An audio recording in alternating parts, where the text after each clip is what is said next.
اعوذ باللہ من الشیطان الرجیم بسم اللہ الرحمن الرحیم رب اشرح لی صدری ویسر لی امری واحلل عقدۃ من لسانی یفقہوا قولی ربی زدنی علما۔ السلام علیکم ورحمۃ اللہ وبرکاتہ اسٹوڈنٹس، امید کرتی ہوں آپ خیریت سے ہوں گی۔ اور آج کا جو آپ کا لیکچر نمبر ہے 28 اپریل سن 2020 منگل، مضمون اردو بیچ، جماعت نہم جونیئر، مکالمہ نمبر 1-2۔ آج اور نہم جونیئر کا جو عنوان ہے وہ ہے مکالمہ نمبر 1 اور 2۔ آج ہم مکالمہ 1 اور 2 پڑھیں گے۔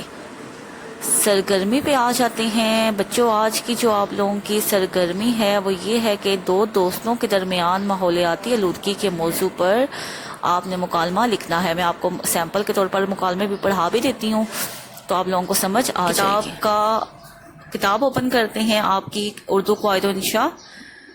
تو اردو قواعد و انشاء میں آپ کے جو تدریسی مقاصد ہیں جو آج ہم پڑھنے جا رہے ہیں، ہمارا ٹاپک مکالمہ ہے۔ تو مکالمہ کیا ہوتا ہے؟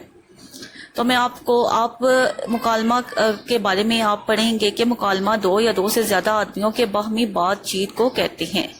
ٹھیک ہے، تو باہمی بات چیت یا گفتگو کے کئی پہلو ہوتے ہیں۔ اس گفتگو سے ہم اپنے جو دل کی بات یا خیالات جو ہمارے ہوتے ہیں، جو جذبات ہوتے ہیں، وہ مکالمے کے ذریعے ہم ایک سے دوسرے تک پہنچاتے ہیں۔ یہی مکالمے جو ان سے ہیں وہ ناول میں بھی ہوتے ہیں، افسانے میں بھی ہوتے ہیں اور فلم میں بھی ہوتے ہیں۔ اور تبھی اگر آپ کے مکالمے ڈرامہ فلم میں جاندار ہوں گے تو وہ آپ لوگوں کا کام اچھا ہوگا، اس سے ہٹ ہوگا۔ اور اس کے بعد آپ لوگوں کا مکالمے میں گفتگو کا انداز کیسا ہونا چاہیے وہ میں آپ کو بتا دیتی ہوں کہ گفتگو کا انداز ایسا ہونا چاہیے کہ بات سے بات خود بخود نکلتی جائے۔ ایک ہی بات بار بار دہرانے سے بھی گفتگو میں پھیکا پن سا پیدا ہو جاتا ہے۔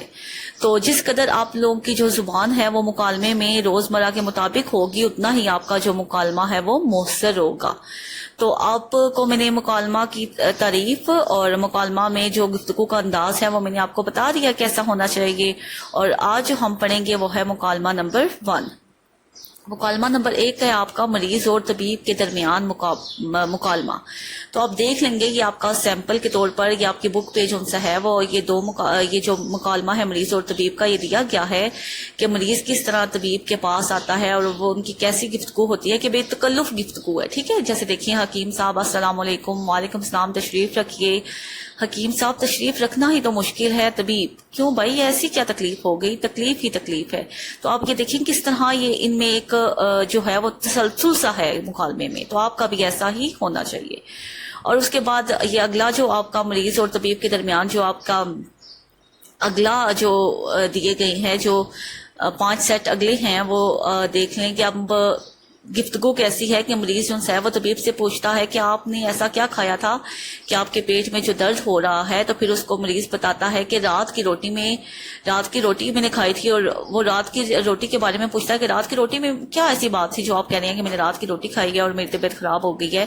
تو وہ پھر جو مریض ہے وہ کہتا ہے کہ رات کی روٹی جو سی تھی وہ جلی ہوئی تھی اور مجھے نظر نہیں آیا اور میں وہ روٹی کھا گیا۔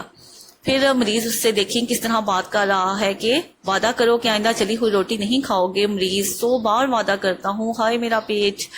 تو پھر جو سا ہوتا ہے مریض اس کو ایک درد کم ہونے کی گولی دیتا ہے۔ اور آخر میں آپ نے دیکھیں کہ مکالمے کا کتنے اچھے طریقے سے اینڈ ہو رہا ہے، ختم کس طریقے سے ہو رہا ہے۔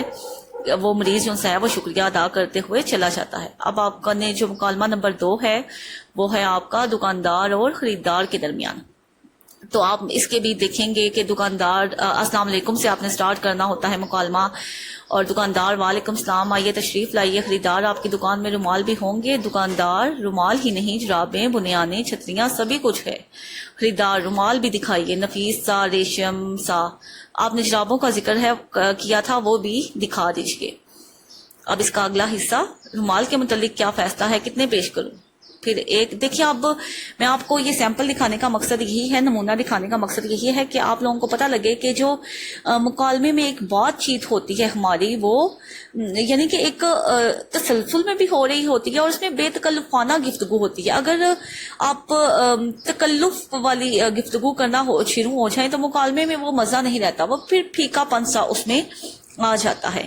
تو مکالمہ میں حتی الامکان کوشش کیا کریں جو آپ کی جو گفتگو ہے وہ ایسی ہونی چاہیے. یا آپ کچھ نمونے جب آپ پڑھیں گے تو آپ کو سمجھ آ جائے گی کہ مکالمہ کیسے لکھا جاتا ہے. آپ اسٹوڈینٹس ڈائری کی طرف آ جاتے ہیں. جو ڈائری ہے آپ کی وہ ہے مکالمہ نمبر 1 اور 2 یاد کر کے لکھنا ہے. آپ نے سب سے پہلے یاد کرنا ہے اور پھر اچھا سا کیلیگرافی رائٹنگ میں آپ لوگوں نے اپنے رجسٹر پر اس کو لکھنا بھی ہے. امید کرتی ہوں اسٹوڈینٹس جو آپ لوگوں کو ڈائری میں نے سمجھائی ہے اور جو سرگرمی دی ہے وہ آپ کو سمجھ آ گئی ہوگی. بہت بہت شکریہ. خوش رہیں، آباد رہیں. اب جو لیکچر کا اختتام ہے وہ ہم کریں گے اور لیکچر کا اختتام ہم دعا پر کریں گے. دعا پڑھ لیتے ہیں. سبحانک اللہم و بحمدک اشہد ان لا الہ الا انت استغفرک و اتوب الیک. اللہ حافظ.